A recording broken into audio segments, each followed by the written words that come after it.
దివ్యాంక, నువ్వన్నయ్యని పట్టుకోగానే నిన్ను తోసి లాగి పెట్టి కొట్టడానికి అన్నయ్యకి ఒకే ఒక క్షణం పడుతుంది. కానీ అందరిలో ఆడపిల్ల పరువు పోవడం దేనికని ఆగిపోయారు. దాన్ని సంస్కారం అంటారు, బాండింగ్ అని కాదు. నేనిక్కడికి గొడవ పడ్డానికి రాలేదు. చాలా రోజుల తర్వాత ఇండియాకొచ్చాను.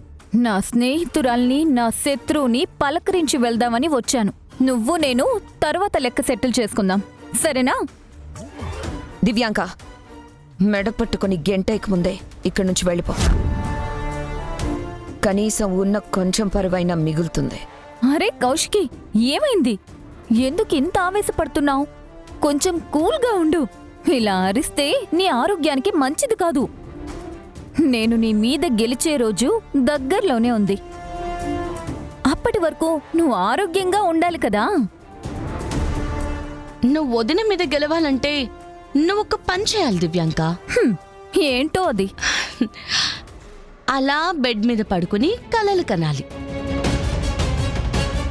అక్కడ మాత్రమే నువ్వు మా వదిన మీద గెలవగలవు. రియల్ లైఫ్లో నువ్వు వదినకి పోటీకి కూడా పనికిరావు. ఏయ్, నోరు మూసుకో, ఎక్కువ మాట్లాడుకో. పర్లేదు నిషి, మాట్లాడినివ్వు. ఈసారి మాటలు మీ వంతు, చేతలు నా వంతు. చూస్తారు కదా ఈ దివ్యాంక 2.0 ఆడించే ఆట.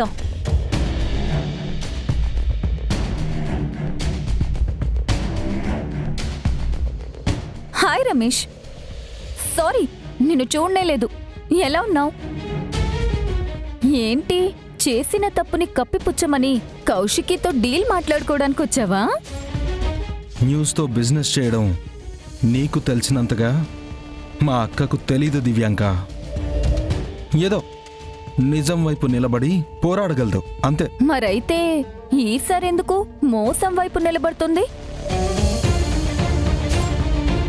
వాడు ఒక అమ్మాయిని ప్రేమించానని, పెళ్లి చేసుకుంటాను అని చెప్పి మోసం చేసి, కడుపు చేసి వదిలించుకోవాలని చూశాడు. ఆ బాధతో ఆ అమ్మాయి సూసైడ్ లెటర్ రాసి వెళ్ళిపోయింది. నీ ఎక్స్పీరియన్స్తో చెప్పు, ఆ అమ్మాయి నిజంగా సూసైడ్ లెటర్ రాసుంటుందా, లేదా వీడే దగ్గరుండి లెటర్ రాయించి ఆ తర్వాత మాయించేసుంటాడా? మనం ఇలాంటి కేసులు ఎన్ని చూడలేదు. కాబట్టి నాకు అడ్డుగా రావద్దు. ఏంటి దివ్యాంక, అదేదో నువ్వు ఆ అమ్మాయికి న్యాయం చేస్తుంటే నేను ఆపుతున్నట్టు చెప్తున్నావు.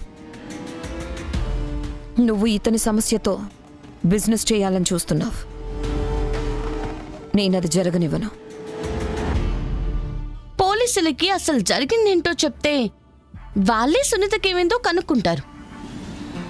ఆ తర్వాత నిజమేంటో కనిపెట్టి ఎవరు నిర్దోషో ఎవరు దోషో డిసైడ్ చేస్తారు. అప్పుడొచ్చి న్యాయం చేయడం గురించి మాట్లాడు దివ్యాంక.